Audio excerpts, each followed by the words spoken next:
Le lycée d'Arsonval à Saint-Maur-les-Fossés, un jury concentré composé de professionnels et des lycéens légèrement stressés qui patientent dans les couloirs. Oui, vous ne vous trompez pas, c'est bien le concours Parlons Chimie qui s'est déroulé ce jeudi 4 avril dans le cadre des 35e Olympiades nationales de chimie. Eh bien, comme son nom l'indique, le concours Parlons Chimie confie aux élèves une mission, parler de la chimie à travers évidemment une problématique, un sujet qui a trait à des activités régionales ou à un problème de société, qui met en œuvre donc de la chimie et qui montre que la chimie apporte des solutions.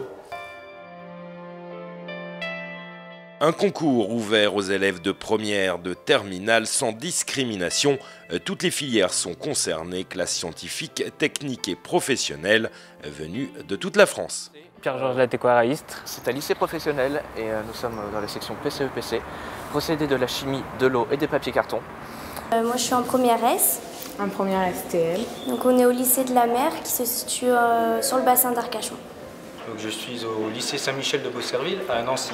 C'est tout près de Nancy, c'est un petit village à côté en Meurthe-et-Moselle. Et des lycéens venus de toute la France, mais pas seulement. Cette édition 2019 a été marquée par l'international. En effet, un binôme a présenté en visioconférence son projet d'enjeu moléculaire du chocolat équatorien en direct du lycée français de Quito.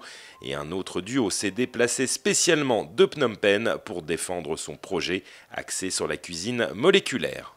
On vient du Cambodge. Alors on habite au Cambodge. C'est-à-dire à environ 13 heures de vol d'ici. Voilà. Avec une température là-bas paradisiaque, 40 degrés, donc un peu chaud, mais voilà quoi. Donc elle est franco-khmère et moi je suis française et je suis expatriée, enfin mes parents sont expatriés au Cambodge. Moi je suis là-bas depuis que j'ai environ 9 ans, du coup je parle le khmer, etc. Et quand on a fait d'ailleurs nos actions de communication, quand c'était avec des personnes khmer, comme là je suis la seule qui parle khmer dans le groupe. Elle a dû tout expliquer. J'ai dû tout expliquer, ce qui n'était pas le truc le plus facile à faire en fait.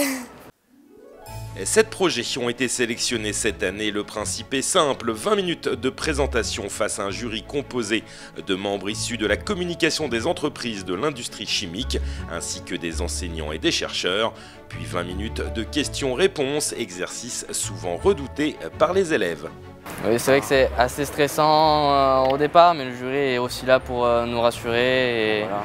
Les questions, on a su y répondre plus ou moins, donc c'est le plus important. Ouais, voilà, c'est le plus important. Bon, c'était un peu stressant au début, mais après, je me suis détendu. Oui. Enfin, on s'est détendu. Je trouve que même les répétitions étaient plus stressantes. Ouais. Le fait qu'il y ait plus de monde, plus de jury, ça a aidé. Après, le jury a réussi à nous détendre un peu. Voilà. Même beaucoup. Présentés à deux, les projets sélectionnés sont bien souvent soutenus par un groupe plus élargi de lycéens et qui ont préparé le concours depuis plusieurs mois. Des sujets libres mais portés par les problématiques actuelles. Pour cette édition 2019, 2 grandes catégories se distinguent. Cette année, les élèves se sont concentrés sur 2 thèmes principalement. Le premier concerne les produits alimentaires avec les boissons énergisantes, la fabrication du pain, le chocolat ou la cuisine moléculaire. Et le deuxième, ce sont des traitements, auxquels la chimie contribue, qu'il s'agisse des coques de bateaux, du traitement de la dépollution des gaz d'échappement avec l'AdBlue ou l'anti-graffiti, les produits qui permettent de nettoyer les graffitis des tags de nos bâtiments. Parlons Chimie, c'est un concours technique mais aussi un concours de communication. Promouvoir son initiative auprès du plus grand nombre, un art indispensable afin de sensibiliser le jury.